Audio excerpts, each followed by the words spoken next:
We can always hear you. Excellent. I'm substituting here for Mother Susan at her invitation, in part because I want to not only introduce Tom, but also make an announcement. I've emailed some of you already about this, but given the short time, I wanted to mention again here that next Sunday, it'll be in the parish life notes, but just for that one Sunday. 2 weeks from now, on Saturday, May 4th, after a 4.5-year hiatus, there will be a Christchurch field trip. And the last one was in January of 2020 to Mystic, Connecticut. This is not as long a drive. It's to Salem, Massachusetts, to see the first ever major show of Ethiopian art. And it's at the Peabody Essex Museum. We'll gather here for carpooling. Many people would rather be passengers than drivers. And after seeing the show led by a docent, who I hope isn't me, but might be, we will have lunch in Salem. And so it's a time both of learning and of fellowship. And I think it will be good to dig our way out of the COVID cocoon. But on to our wonderful speaker. Hopefully many of you, most of you, know Tom Kelly already, who is emeritus professor at Harvard, still teaches periodically in lots of places, including Juilliard, and very soon Salerno. And we are so blessed to have him teach us today.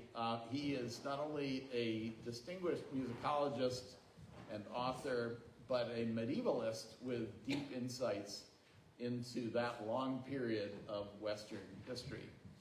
And with that, take it away, Tom. Thank you very much, Bill. I'd love to hear that guy you were just talking about. I'm sorry he couldn't come today. You'll have to make do with me.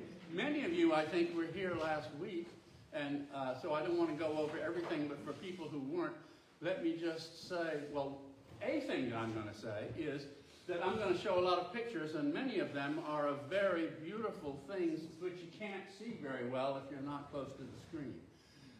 Since we're not all actually having breakfast, you're all invited to bring your chair and come right out here if you're not shy.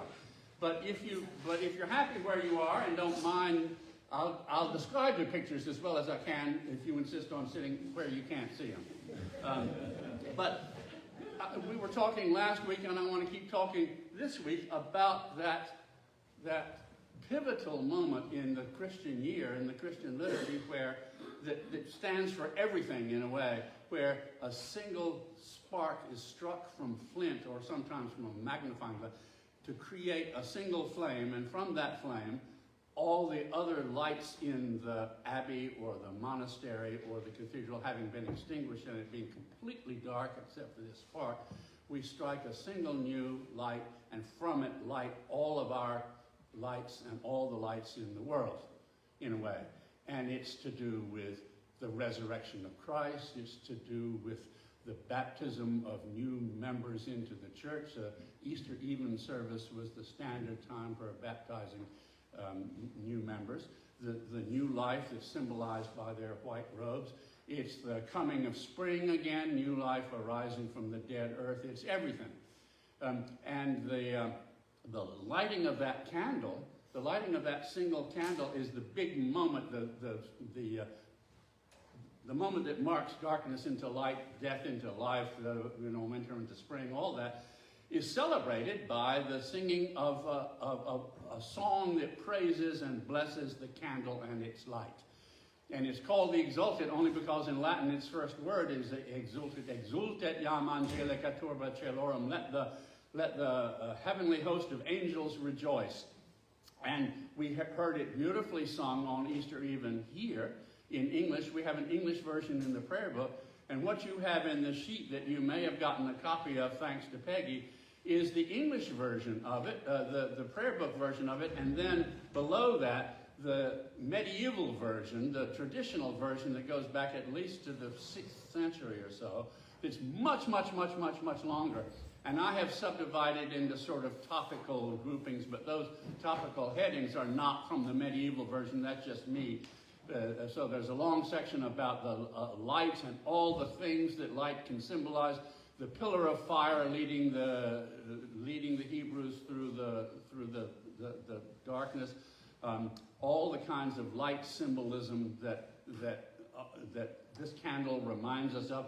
Praising the bees, there's a huge amount of praise of the bees who make the candle, and despite how hard they work, and they work together, but not for their own advantage, and the bees are like the Virgin Mary in that they give birth without knowing men.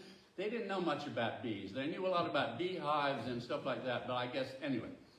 And in part of the world, at least, one of the things that people have been fascinated by for a very long time, and for very good reason, is these phenomena called Exultet scrolls or Exultet rolls. I give talks sometimes about this because I've been thinking about it for a long time. One of the lines that Peggy dares me to say when I give a talk about these things is, an Exultet roll is not a bakery product. There you go, you owe me another quarter. But the thing about these is not only are they beautifully illustrated, but what's interesting about them is, at least in most cases, the words that I'm to sing are written here. You can't quite tell it, and you probably can't read this medieval notation all that well anyway, are written right side up for me. So what I'm seeing here is Exultet jam angelica turba celorum, exultem divina mysteria, et pro tanti regis victor, and as I sing, and it's really, really long, you can tell from the English translation on your sheets, it's going to be a long while before I finish. So we have entertainment for you while I sing, and the generally understood notion is that as I sing, these pictures reveal themselves to those in the church or wherever they are, and it's a kind of I don't know, kind of MTV, medieval MTV, or the first kind of cinema verite or something or other. It's a moving picture avant la lettre, maybe. Anyhow, and on these scrolls are all sorts of things, none of which you'll be able to see here, I think. Partly because I didn't put the little thingy-dingy in here. Wait a sec. Yeah.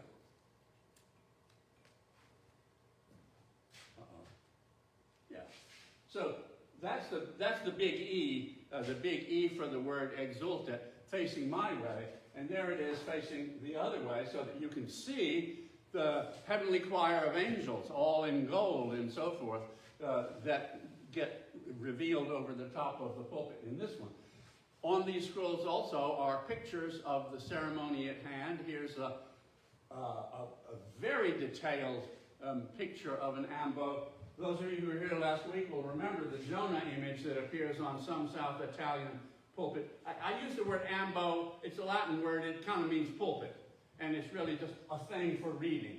But here's Jonah going into the whale, and here's Jonah coming out of the whale, an Old Testament symbol of resurrection.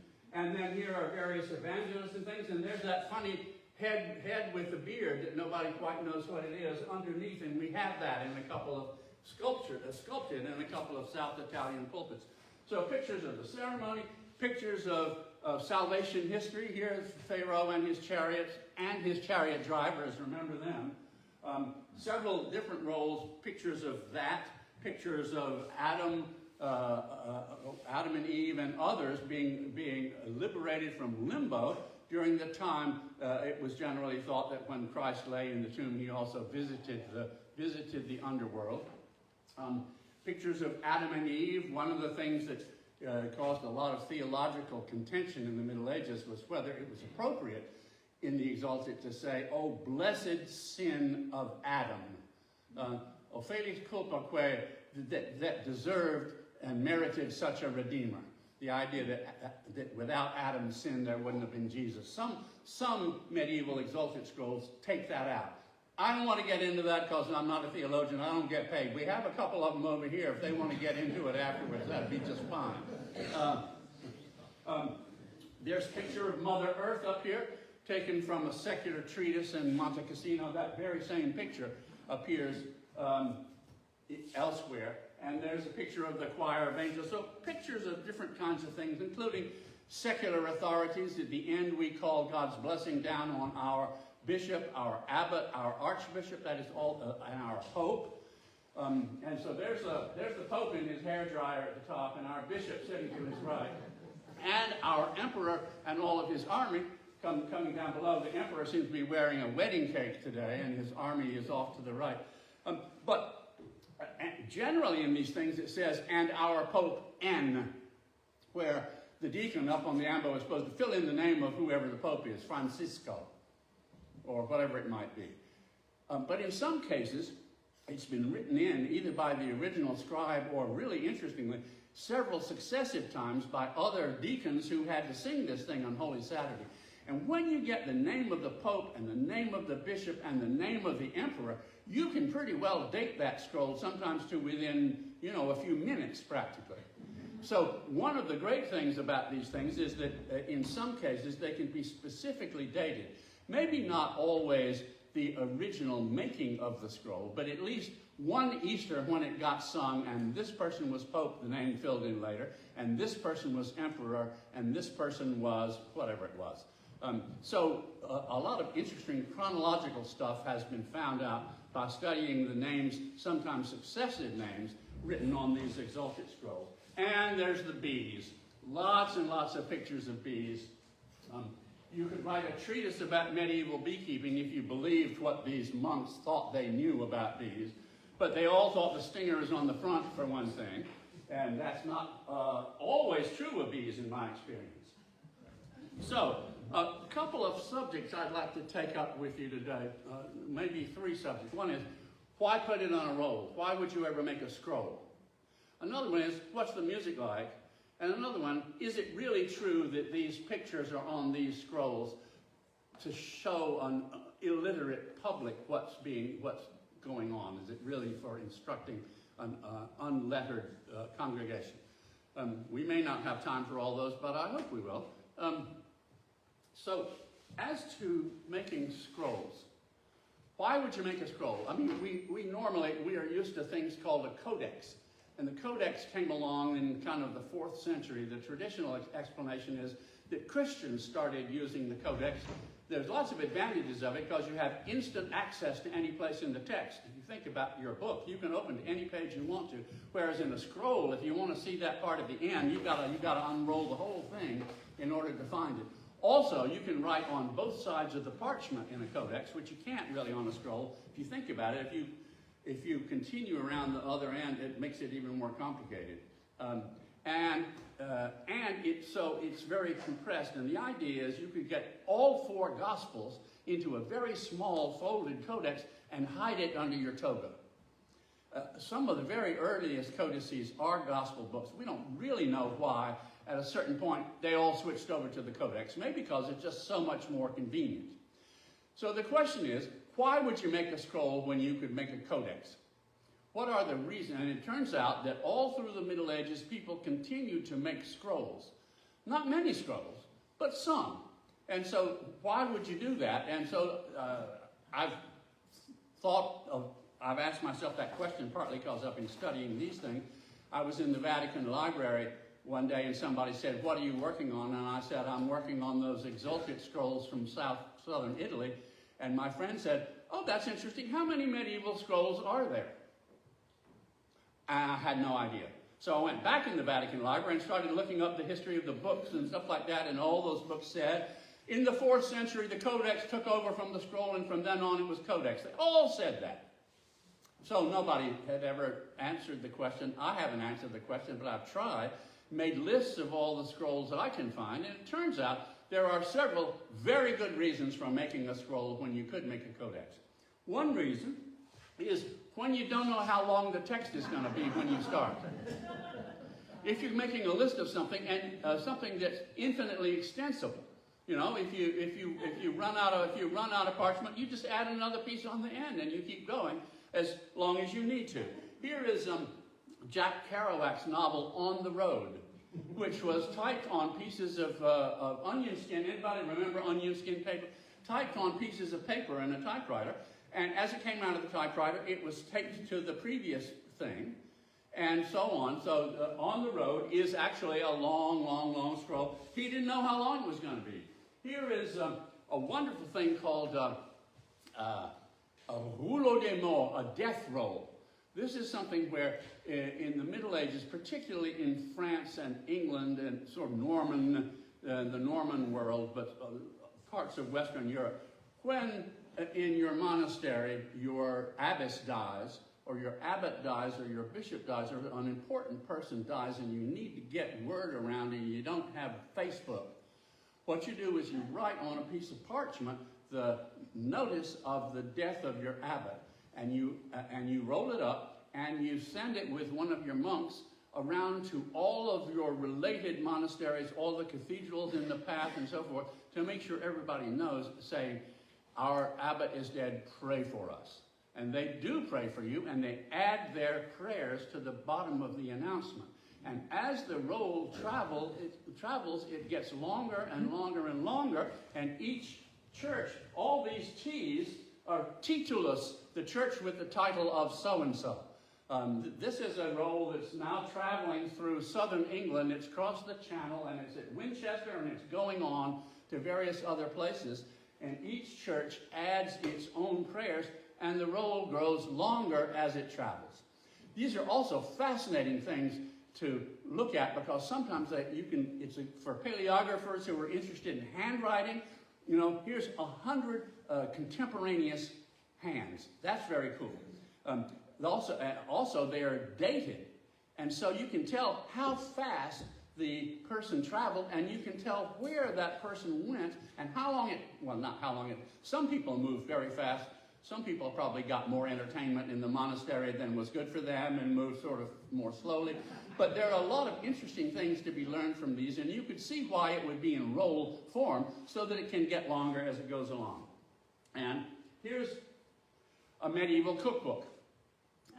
This one looks like a very fancy cookbook, so maybe it's not a good example, but you could imagine that as you accumulated recipes and you wanted to add them to your repertory, scroll would be a very good way to do it, because you could simply add them there.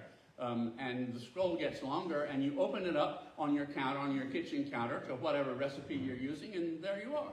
You know how we now have to open our cookbooks and put all our phones and things on top of it to keep it open? They may have had the same problem with that. So that's one reason. When you don't know how long it's going to be. Another reason is when question. Just out of curiosity, how would they attach additional length to a scroll? How do you attach what? Would they use fax? Oh, no, there are various ways. There were various kinds of glue. Generally, though, you overlap the membranes and you make holes in it somehow, slits or punctures, and you usually use another length of parchment woven in and out, and you can see them here on this thing and most others. That's the strongest way to do it, although you can usually see the joint pretty well. If you just overlap it and glue it, you can make it look more beautiful, but it's not as robust. Thanks, good question. When you don't know how long, when the shape suggests it. If you want to show how to get from here to Rome, or from Rome to the Holy Land, you want to just follow a red line that tells you what's on either side of your path.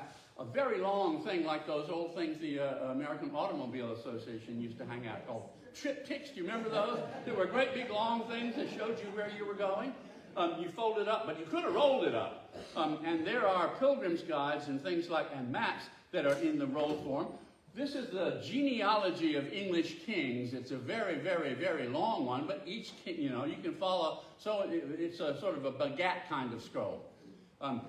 There's a little problem right here, because this is where William the Conqueror comes onto the scene. Right, this is William the Conqueror. See here, they've erased this one. William the Conqueror is a mess. He's a bastard son of somebody, and actually it says William Bastard right here. It doesn't say William the Conqueror, it says William Bastard. It does. And so all of the genealogical stuff where, you get all the straight lines and all this stuff, whoa. Anyway, there's more to that than can be dealt with in one Sunday talk. But you can see that the line of Jesus, there are also universal chronicles, the history of the world, starting from the creation of Adam coming down to the Roman Empire and the Byzantine Empire and the French kings and the English king, and that goes in a vertical way, because so that time, in a way, either time or distance become the long dimension of the scroll. Oh yeah, there's William. Maybe you can almost see it. William Bastard. Anyway, then he married the Countess Matilda, and so. When the format suggests it, there's another reason. Another reason is when you want it to be portable. What does an actor do? An actor has a role to play, right? A role. R-O-L-E, and that's the French word for a scroll. A rôle. There are hardly any surviving actors' scrolls. Probably because once you learn your part, you don't keep it.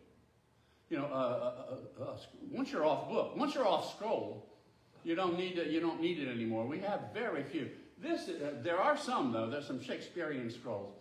This is a poem written as a dialogue between Helen and Ganymede, and it's kind of rough, and it switches between H and G and H and G to say who is speaking here.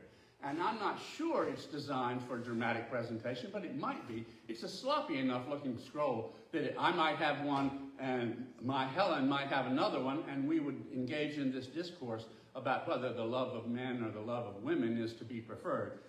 Guess who wins that one? So that's another reason for making a scroll. And another one, the one I think that concerns us here, is for ceremonial purposes. When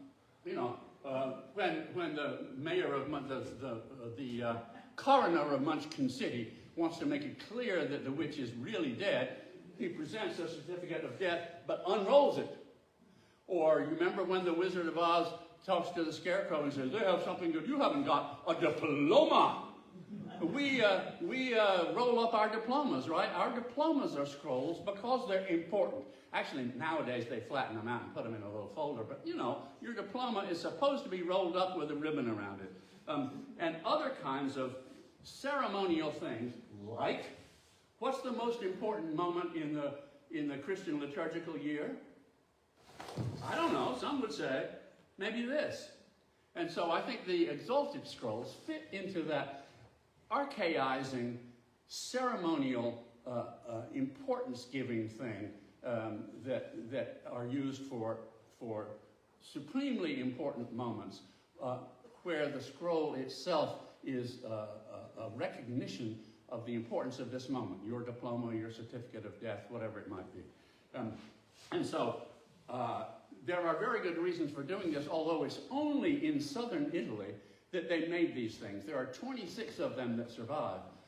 Everywhere else they sang the Exultet, well, not in Rome for a while. The Exultet was a latecomer to Rome. Anyway, but they sang the Exultet, but not from a scroll like this one, an illustrated scroll. It was a brilliant idea, and it took off, but only in this region. What did it sound like?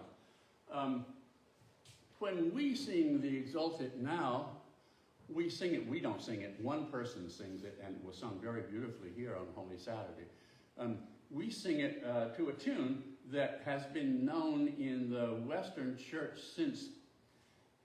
only since about the mid or late 13th century, which may seem really early to you, but it isn't early to liturgical historians and things like that. And it's very beautiful, and it's two different tunes. The first tune, that in the front part, is sort of complicated and very beautiful. It goes, "Rejoice now, all ye heavenly legions of angels." I can't do the "Exultet iam angelica turba celorum, exultet divina mysteria, et pro tanti regis victoria, Tuba intonet salutaris. That's the whole paragraph, and then you start again. Da, da, da, da. That goes on for a while until it says, through Jesus Christ our Lord. And then it's, lift up your hearts. We lift them up, and then the whole long rest of it is sung to the same tune that we know as the preface tone. It is very meet, right, and our bounden duty, that we should at all times and in all places give thanks unto thee, O Lord, Holy Father. You know that tune. You hear it at the 10:30 service, I think, here every week. That's how that one works. But this one doesn't work that way. This one works in a rather wonderful way. Here's the words and the tune and the music of the of part of the Exultet as it is sung in southern Italy in the 10th century. I'm sure you can read this right off. So ready? It's actually quite a simple tune, and it belongs to that great family of chants. You know, it's funny that only in English do we use the word chant and song as separate things. We think of chant as something ecclesiastical and fun, but the word chant it really just means song. Cantus in Latin, and cantus is the Latin word for song, and cantus is the Latin word for song. And in French, the chant grégorien means Gregorian song, so chant. I don't know why we use the word chant, the archaic word. Anyway, the standard way of singing things in the Western liturgy, whenever the words are the most important. Readings, when you sing the epistle, when you sing a reading at matins, when you sing the gospel, when you sing a psalm, when you sing the preface, there are special tunes for those things that are adaptable to any text because they're just formulas. You know how it works with psalms. There's a bunch of different psalm tones, but they all work the same. There's a beginning, a middle, and an end. The Lord is my shepherd, I shall not want. He maketh me to lie down in green pastures. He restoreth my soul. Yeah, what's the next verse? Anyway, yea, though I walk through the shadow of death, I will fear no evil. For thou art with me, thy rod and thy staff, they comfort me. You know what I mean? There's a beginning that you use only at the beginning. The Lord is my, and then after that you start da-da-da, and then there's a middle, a kind of a semicolon, da-da-da, and then there's a period, da-da-da-da-da. You start again, da-da-da, semicolon, da-da-da-da, and it's adjustable to the accents and the lengths and so forth. Same is true for reading the epistle and reading the gospel and reading the Exultet. They're really kind of reading things that have beginnings, middles, and ends. The way this one works is, and you can see, even if you can't read the notation, there's the thing is laid out in big paragraphs. Big paragraphs with a big initial letter that you can see on all of these scrolls. That means, okay, we're launching one of these big paragraphs here, and there's a special beginning musical formula that you use only at the beginnings of paragraphs. And there's a special musical formula that you use, and then there's another beginning formula that you use in the middles of paragraphs. After you've had a semicolon, you start again, but not using the same beginning. And then there's a kind of a comma, a place where if the text is too long to get from the beginning to the end and you're going to need to draw a breath, there's a place where you sing a comma. I mean, what I would think of as a comma. And there's an ending that you use at the ends. There's a sort of a semicolon ending for the ends of lengthy phrases, but not the end of the paragraph. And then there's an ending that you use only at the end of each paragraph. You see what I mean? And so the result of all that is that the way this sounds is Letetur et mater ecclesia tanti luminis adornata vulgoribus et manis populorum vocibus et aula resulte qua propter stantibus vobis fratres carissimi ad tam miram sancti huius luminis laritatem una me conqueso Dei omnipotenti, misericordiam invocate, and so on for another 20 minutes. But you can hear, if you walked into a church anywhere in Christendom and heard it, oh no, you would have to be in southern Italy to hear this tune. You'd say, oh yeah, it's the Exultet. The same as if you were using the gospel tone, which works like this but uses different formulas. You'd say, oh, they're reading the gospel, I'm late. Or whatever. And so, some of the books that we have marks. If you think about it, our punctuation marks, and they used our punctuation marks, periodus, colon, semicolon, comma, are all Latin or maybe Greek, or originally Greek words, that divide a period of language into its constituent parts. And if you put a semicolon and a comma and a period where you needed them, that would be all you needed to sing the gospel or the epistle or something, if you knew what the formulas were. And you knew how to back up however many syllables before the period. There's more to it than that. But you could sing anything to that if you wanted to. Like, for example, here's an article from yesterday's New York Times. It's about a new movie about Benjamin Franklin starring Michael Douglas. I don't know about that, but anyway, and here's how it begins. Sailing across the Atlantic to France in October 1776. So you say, okay, I got to sing this thing from the pulpit. What do I do? Well, I'm going to divide it up into 2 paragraphs, and then I'm going to divide the paragraphs into sort of phrases, and then I'm going to figure out. There's the one-time beginning phrase for paragraphs, and there's the ending music for the ends of paragraphs that are only used at the beginnings and ends. Then there's the ending of interior, the sort of semicolon thing, and the re-beginning thing that you use after the semicolon. And then there's the places where you put in the commas because you're going to run out of breath, and those are all the things you need. So that's all you need.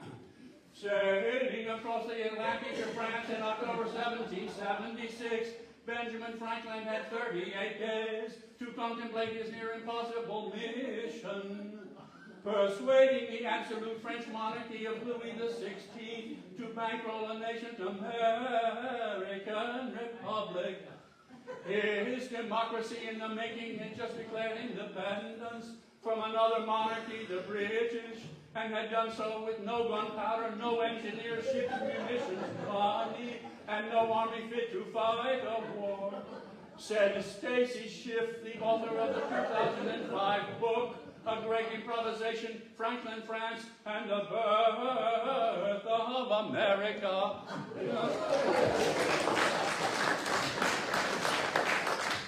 That's how it works. And you think, have you noticed that whole musical thing is made out of 3 notes. It's 3 blind mice. That's all. It is. And it goes on for about 20 minutes. And yet, if you know what you're doing, you can make something very beautiful out of 3 notes. Or 2 notes even. Anyway, that's how it works, and that's how reading the gospel works and reading the epistle works. And when they say in medieval language something or other should be read, they don't ever mean it should be read. I mean, in church, nothing in the great long tradition was what we would call read. We would say it was chanted, but they knew what reading was. Okay, so that's how the tune works. What about these things? The general understanding among art historians and lots of other people, when they see these things, they say, oh, I see. The pictures are upside down with respect to the words, and that must mean that the pictures are kind of like what people used to describe the stained glass windows of Chartres as the Bible of the poor. It's to instruct the illiterate in the great mysteries of salvation and Christianity, blah, blah, blah, and these are the saints, and there's the miracle, and there's the wedding at Cana, and there's some, and there is a lot to be said about that, and a lot to be learned from that art. Whether these things are designed for you, exactly for you to see at the right time, and are illustrative of whatever, has been an assumption And I have nothing against art historians. Is Bill still here? I have nothing against most art historians, but a lot of the people who studied these things for a long time were fascinated by the pictures and did not take into account the context that the pictures were in. Art history has changed a lot, and people now do that. But people who study medieval stuff who are anything but sort of liturgical historians, they're scared to death of liturgy. They're scared to death of chant, and they just say it's too complicated. Liturgy is too complicated. I can't deal with that. I'm just going to look at the pictures. Thank you very much. And there are lots of studies of these things, and there's a huge amount of stuff that can be learned from them, like liturgical vestments, like what a Byzantine enthronement looks like how to keep bees, like lots of other things too, and how illustrative cycles get transmitted from one artist to another, and how when you can, this is an imitation of a scroll that's 2 centuries older, and to compare the two is really interesting. There's lots that can be learned. But in terms of whether these pictures are to be shown to the public, I now believe that that's not the answer. And so let me give you several negative reasons, first off, reasons I think it's not the answer. The first one is, here's just an example of pictures being shown upside down. I'm not sure you can tell that the writing and the music are upside down, but I can. At least you can tell that the music is below the writing, so that's probably upside down. One reason that the reversed pictures are not to instruct the congregation, probably that the very earliest scrolls, here's one of them, now in Manchester. Here's another one. The very earliest scrolls do not have their pictures reversed. They have them right side up. There are not many. And at some point somebody said, why don't we turn them the other way? And it seemed like a great idea, and they did from then on. But the very earliest ones do not have their pictures reversed. And so there's probably a reason. Oh, here's another one.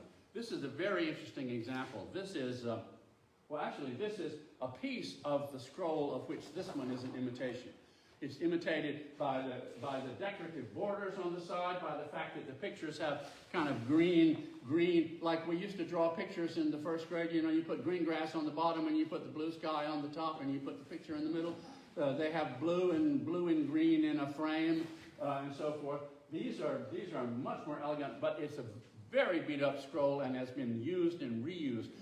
This was originally written right side up, that is, the words and the pictures in the same direction.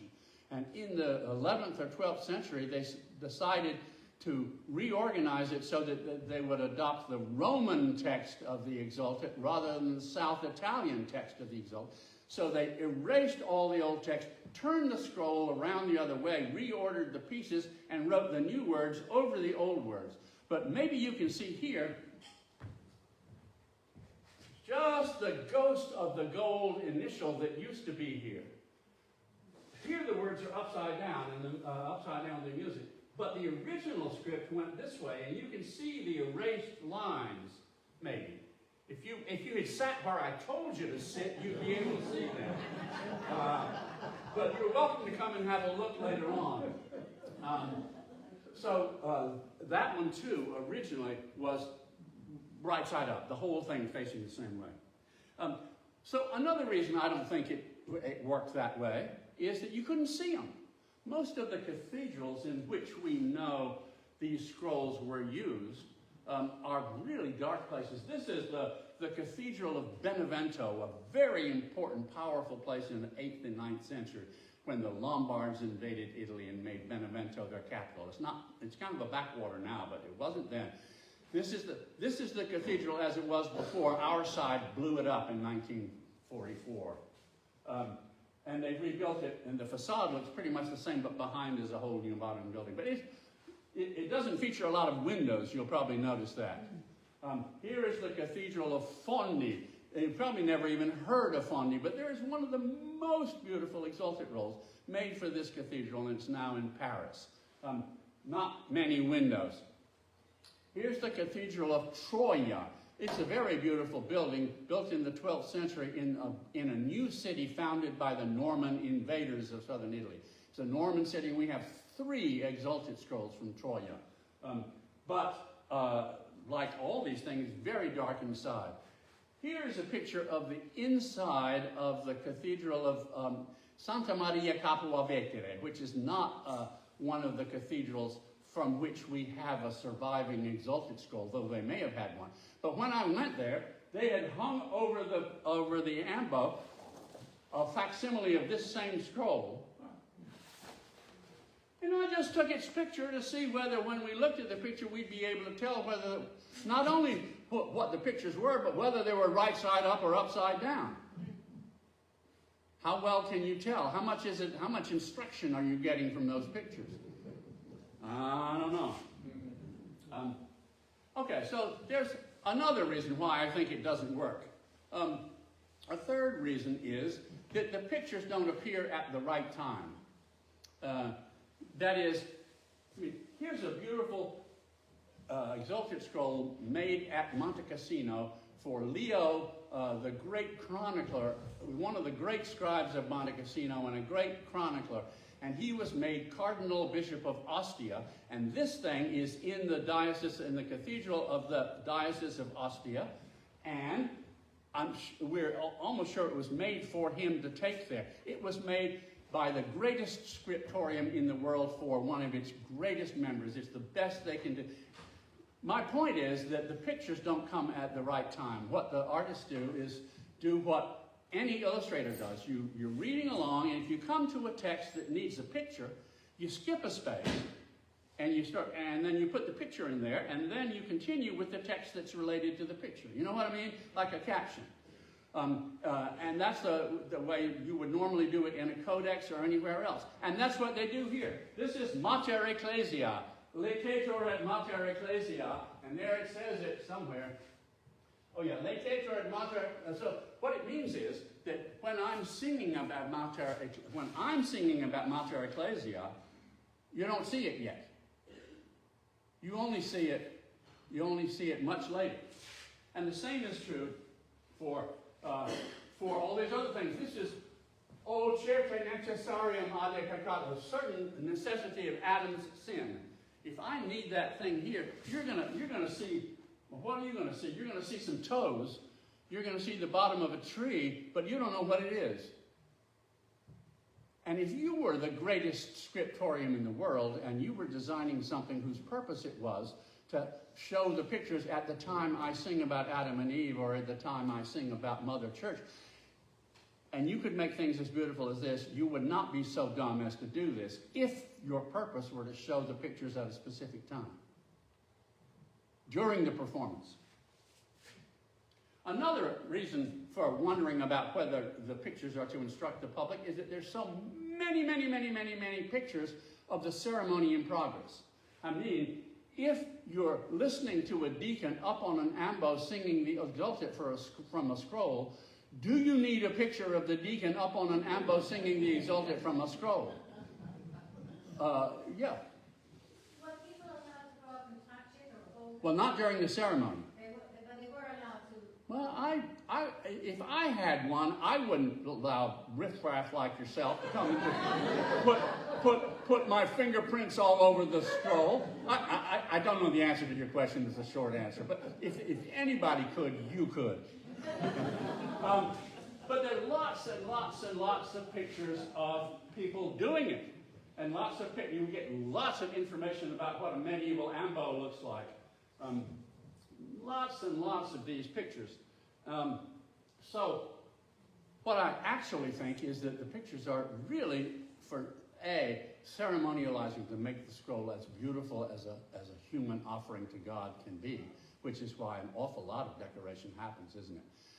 And another reason is to give value to this moment, and also to give importance to the place that owns a thing like this, and particularly to its boss, who is almost always the bishop. Almost all these scrolls are made for cathedrals, although a lot of them were made at Monte Cassino or other abbeys. They're usually when a monk of Monte Cassino goes out to be the bishop of Salerno or various other places, we don't know that they're given a scroll, but there are scrolls in lots of cathedrals, many of them Anyway, so I think it's for the bishop, and there are lots and lots of pictures of bishops. Bishop is not involved in this ceremony. The deacon is the person who sings the Exultet. And yet, here's a bishop lighting the candle. You can tell they're both alive. They're not. This is not a historical picture because they have the square nimbus. We also have a very famous, beautiful 10th century scroll from the same city of Benevento that this scroll and the beautiful one, erased one we looked at come from. This is the oldest illustrated scroll, and what it is it's a pontifical. It tells the bishop what he needs to do while he's doing things like baptizing, dedicating churches, things like that. And it shows pictures of what to do. Here's the ordination of deacons. And it says what to do, and it tells him what to do. Here it says, it doesn't say, here he puts the candle in the water. Here it says, here you put the candle in the water. Mitis, not mitit. So it's for him. It's a picture of him doing it, and it's maybe a kind of a memory book, like the souvenir program you buy on a Broadway show, so you can look through it and see what it was like. I don't know. There's another bishop. Here's a bishop sitting halfway up the stairs of the ambo, twice as big as anybody else in the picture. Can you see him over here? How do you think the deacon even got up there? What's that bishop doing in the middle of there? In one of the, this is that beautiful erased scroll from Monte Cassino on which this one is modeled. In the middle of it, in the middle of all the logical pictures of the Red Sea and the candle and the birds and the bees and all that kind of stuff, there's a picture, no relation to the text, of a great big bishop sitting on a great big throne like a Byzantine emperor, surrounded by his court. Wonder why that is. Well, maybe it's because it's Bishop Landolph himself, the commissioner of that earlier scroll about baptisms and things. That at the very end of that scroll, with all those pictures, not this one, but the other one, it says, Landolfi Episcopi sum. I belong to Bishop Landolph, in case anybody was wondering about it. Landolph was also the first Archbishop of Benevento. Before that, they had been bishops. And then Landolph is made Archbishop. There's this beautiful scroll. Everybody believes that this scroll must also be commissioned by Landolph. If so, it would put it in the 960s. It's the second half of the 10th century. And that's Landolph. We'll never know for sure. But I think to answer the question about getting to look at it, what I imagine is that you look at an Exultet scroll at almost any time other than Easter even. And you figure out what that thing is, and the bishop shows us, you want to come up and see my Exultets? And that looking at it, that would explain the pictures of the liturgical ceremony and all that sort of thing. And it's the bishop's scroll, even though it's the deacon who sings it. That might seem weird, but another interesting thing is the very opening picture. This was discovered in a binding in the Vatican Library by a wonderful scholar named Myrtilla Avery, who had studied these Exultet rolls for years. She saw this thing and she said, wait a minute, I know what that is. That's the headpiece of that famous Landolph scroll from Benevento. It's been detached from it because they pulled it apart. And she's right. This is the opening flap of that scroll we were looking at. And what it shows, I'm not sure you can see it, it shows a very important bishop on a very important throne, and he's handing a scroll to a deacon. Here's the deacon, you can tell because his stole is over his shoulder. Here's the scroll he's handing him, and you can tell he's an archbishop because he has this pallium thing, that you wear around your neck. And he has all his sort of Byzantine-style court. And I think it's a picture that says, don't imagine for a minute that this scroll is yours. I consign this scroll to you to do your duty in my church with my scroll. And I don't mean to take anything away from the spiritual and religious importance of these objects, that they somehow are a sign of authority and power and so forth. But I think that's in a way what they are. In the richest places can make the greatest offerings to God and so on. Still, a lot of people disagree with me about this, but that's too bad because I'm right and they're wrong. I have brought with me a book that you won't be able to buy and you probably couldn't afford, but that has pictures of all of the surfaces of all of the surviving illustrated Exultet rolls. And if you'd like to have a paw through it, do come up and have a look. I think I'll sing till the end of this roll. It'll be another 25 minutes, and then we'll pause to see if anybody has any questions. Or if you like, we could stop now and see if anybody has any questions. Thank you very much.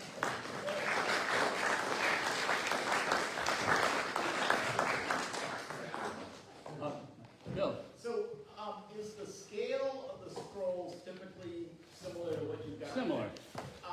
So, if I'm hearing you right, you're making a pretty good case. I think so. For this being something which is detailed enough and small enough that it doesn't really afford hundreds or even dozens of people looking at it at the same time. And I think you're also, if I'm hearing you right, making the case for there being a minimum of 2 viewers at a time. One viewing the pictures and another viewing the music and the text, which is, after a relatively short period, reversed.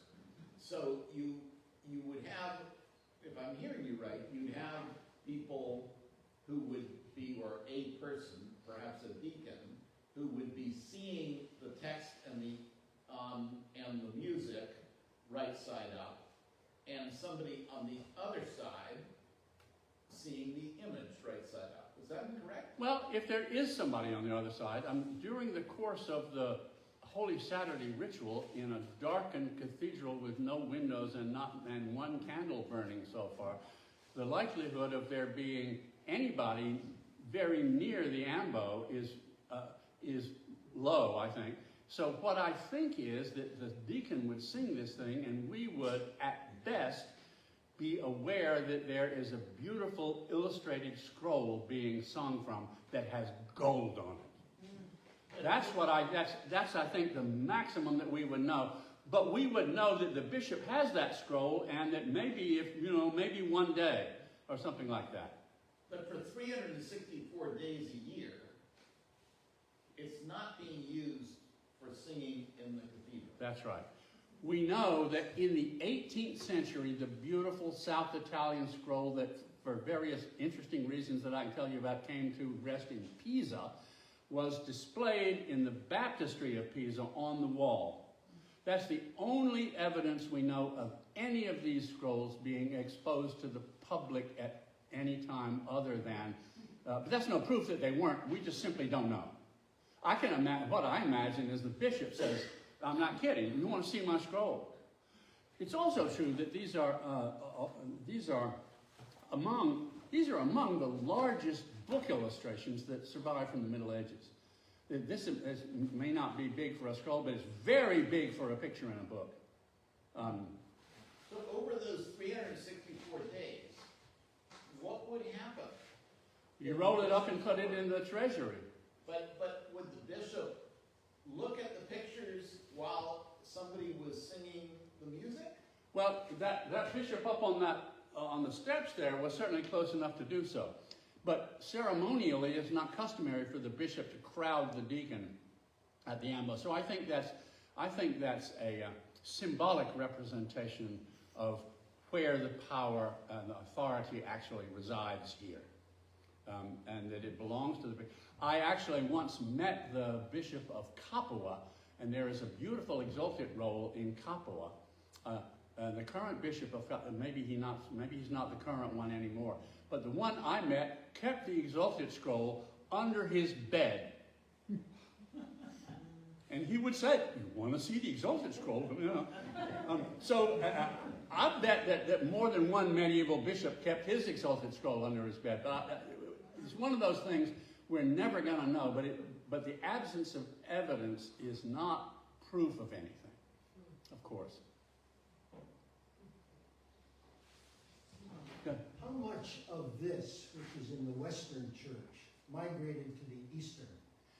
Interesting. I'm not an expert on Orthodox stuff, but we know that light, a ceremony of light, is enormously important in the Orthodox tradition.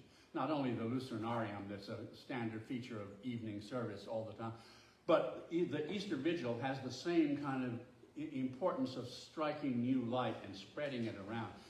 The thing is, they don't sing the Exultet.